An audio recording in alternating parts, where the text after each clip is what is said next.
Hey scientists, it's Josh here to make a video for my microbiology class.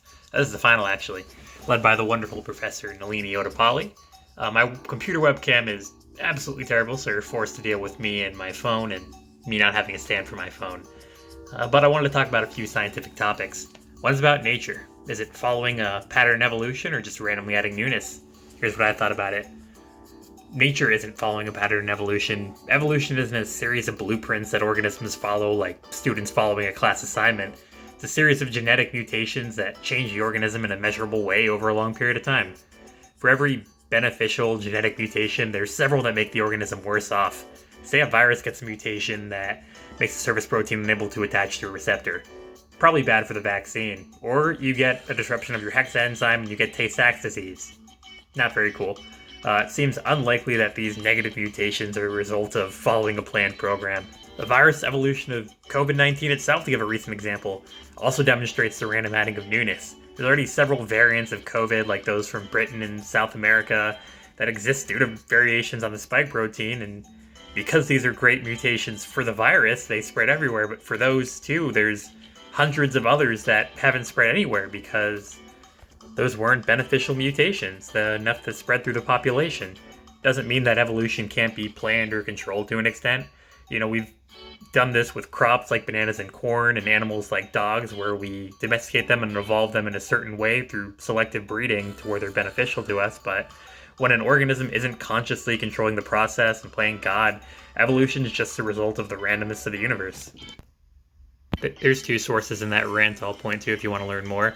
One's a fantastic article by Susan Reardon in Scientific American about the various mutations in new coronavirus variants, and one's a research article by Patrick Henter about the genetics of domestication.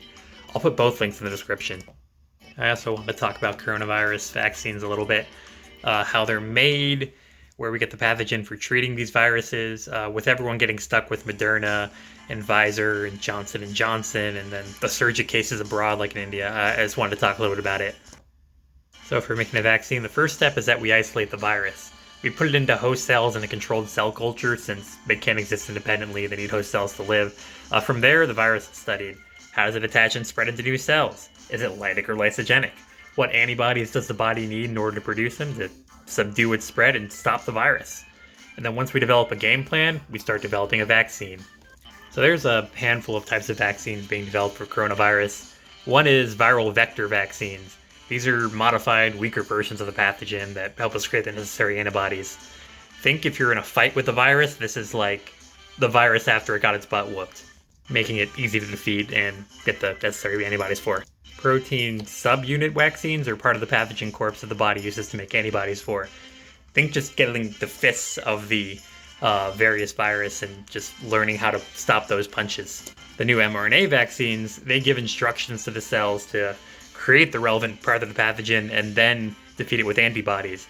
This is like giving you code to create the virus that you're fighting, like create a clone of that person and then beat them up before they even show up.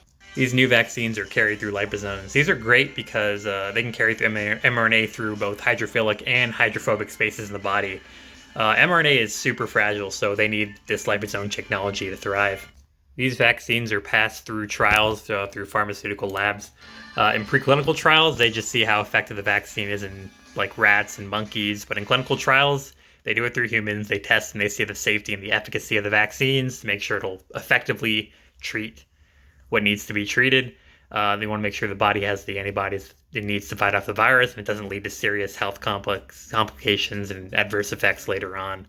There's a couple relevant sources if you want to learn more. One is a research article on clinical vaccine development by Sengun Han, which was a great read. And then there's also a great article on the CDC that they have about understanding how COVID vaccines work specifically.